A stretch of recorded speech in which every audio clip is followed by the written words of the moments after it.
Соңғы вақытларда барыбызның да борчыган бір сұрау, туған тілебізді сақлау, ана тілінде білім һәм тәрбие беру үшін шартлар тудыру, тілебізді үстіру, буыннардан буыннарға тапшыру. Шушы белгіленген планларны тұрмышқа ашыру үшін ешқына финанс мөмкинлекләре жетмей. Нәқ менә түрлі қызықлы проектларға ярдәм итү үшін грантлар системасы эшли. Алар ярдәмендә иң кыю идеялар һәм теләкләр чынга ашырыла. Чираттагы грантлар республикабызның мәктәп һәм балалар бакчаларына юнәлдерелде. Тулырак Фәннур Хасанов һәм Тахир Хасанов видео язмасында. Milli til yazмышы ул милләт язмышы, аның яшәеш, үсеш формасы, милләтнең сакчысы да, аның киләчәгенең гарантиясы да. Кешелек әле милләтнең төп таянышы булган йөрәк парасыдай нишкә кадерле башка төр мөгъҗизаны уйлап тапмаган, таба да алмас. Бу бөек көчне бер нәрсәдә алыштыра алмый.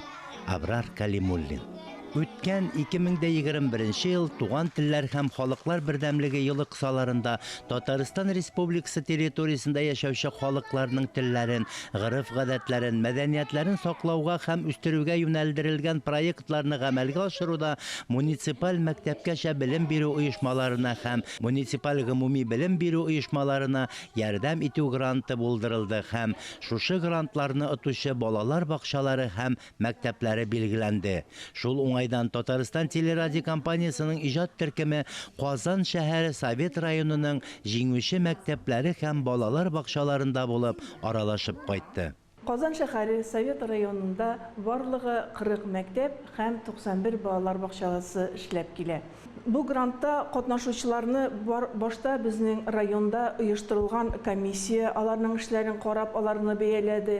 Аннан соң инде җиңүче мәктәпләр һәм балалар бакчаларын без министрлыкка тәкъдим иттек. Безнең өчен бик сөенечле нәтиҗәләр булды. Ул 12 белем бирү оешмасы шушы грантка ия булды. Казан, Чаллы, Әлмәт, Арчаларым, авылларым. Бүген мәгариф оешмаларының эшчәнлеге Россия Федерациясының һәм Татарстан Республикасының норматив хокукый акытларына нигезләнә. Россия Федерациясының милли мәгариф сәясәт концепциясе телләрне саклау, татар халкының мәдәниятен үстерүгә йөз тотып төзелгән республика һәм шәһәр программалары милли мәгарифне үстерүгә, аның тагын да югарырак баскычка күтәрелүенә зур этәргеч ясый. В 2021 году мы участвовали в конкурсе. Педагог коллектив бу конкурста билингваль билим бирүнең сыйфатын үстерүдә STEM технологияләр куллану проектын тәкъдим итте. Ул дөньяви билим бирүнең бер юнәлеше булып тора. Робототехника билим бирү модуле педагогларга балаларны татар теленә өйрәтү процессын кызыклырак итәргә ярдәм итә. Балалар робот белән уйнарга гына түгел, бер-берсе белән татар телендә аралашырга да өйрәнәләр. Грант акчасына безнең балалар бакчасы интерактив комплекс сатып алды. Бу җиһаз безнең педагогларга яңа инновацион технологияләр үзләштерергә, белем бирү эшчәнлеген тагын да кызыклырак, нәтиҗәлерәк итәргә ярдәм итә. Балалар бакчасында мультфильмнар төшерү өчен сиреневые мультстудия булдырдык. Безнең хыялыбыз балаларны 2 дәүләт телендә дә мультфильмнар төшерергә өйрәтү. Совет районында 31 белем бирү оешмасы рус телендә белем бирә. Аларның икесе рус этномәдәни компоненты булган мәктәп, 8 мәктәп татар телендә белем бирүче мәгариф оешмасы. Балалар бакчасының 30-ында татар телендә тәрбия эшләре алып барыла. Балаларны кече яшьтән үк туган телдә дөрес, матур итеп сөйләшергә, аралашырга өйрәтү өчен балалар бакчаларында барлык шартлар да тудырылган. Туган телләр һәм халыклар бердәмлеге елы кысаларында ел буена эшләгән, үткәрелгән чараларның нәтиҗәсе булган иҗади кул остаханәләре проекты белән таныштырып китәсем килә. Менә бу остаханәдә безнең татар халкының милли аяк киеме читекне күрәсез. Безнең балаларыбыз читекнең күннән эшләнгәнен һәм төрле төсле күннән бизәкләр белән бизәлгәнен белделәр. Менә бу остаханәдә без рус халкына гына хас булган рус курчаклары ясау ысулын өйрәнделәр. Инде киләсе остаханәбезгә күз салсак, безнең итек басу остаханәсе.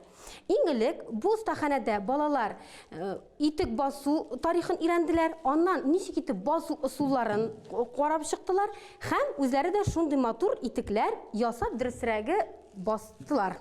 Бу иң кызыклы остаханәләрнең берсесе, монда безнең балалар шын балчыктан төрле савытлар ясап, менә шулай итеп, матур итеп үзләренең остаханәләренә урнаштырдылар. Әйнемезне күргәнегезчә, безнең шигу остаханәсе. Балалар монда төрле шигу алымнарын гади юл белән шигәргә өйрәнделәр. Монда татар халкының милли киемнәренең бер элементы калфак, түбәтәй һәм күкрәкчәне бизәделәр. Төрле бизәү ысуллары кулландылар. Алар аны бер үзлектә куеп, матур итеп бизәделәр. Балалар өчен бик кызыклы остаханә булды дип әйтәбез. Biz grantка «Сәләмлим сине Казан» дигән проект әзерләдек. Шул проект белән без катнаштык. Шул шакшага без интерактив панель тактадык һәм шул такта өчен региональ национальный компонент Татарстан дигән программа алып куйдык. Шул программа буенча безнең тәрбиячеләр бик уңышлы балалар белән эшләп киләләр. Безнең проект ул экскурсион проект дип атала. Ул проект кысаларында безнең Казан шәһәре буенча экскурсиялар уздырыла. Балаларга кызыклы булган урыннар буенча шулай ук без милли костюмнар тиктердек. Шәһәр күләмендә, республика күләмендә конкурсларда катнашыр өчен ул безгә бик зур ярдәм итә. Әйе, чыннан да Казан шәһәре, Совет районы, Советлар Союзы герое Сабир Әхтәмов исемендәге 121-нче лицей әлеге проект ытуы белән шиксез горурлана. Бу безнең өчен зур дәрәҗә һәм зур шатлык. Тематик яктан мәдәни ресурс үзәге проекты тормышка ашырылды. Шуннан да мәдәният ул безнең мирасыбыз. Димәк, иң беренче чиратта укытучылар өчен курслар булдырылды. Шуннан соң үзебезнең китапханә фондын туландырдык. Берсенә берсе матур китаплар, сүзлекләр китапханәдә баетылды. Шулай ук төрле концертлар, программалар өчен татар милли костюмнары тегелде. Әлбәттә, әлеге проект бер генә ел эшләү дәврендә башкарылмады. Баскычлар аша нинди булса авырлыкларны үтә без әлеге проектка килдек. Грантлар Татарстан Республикасы президенты каршындагы татар телен саклау һәм үстерү мәсьәләләре комиссиясе тәкъдиме белән кертелде һәм тормышка ашырылды.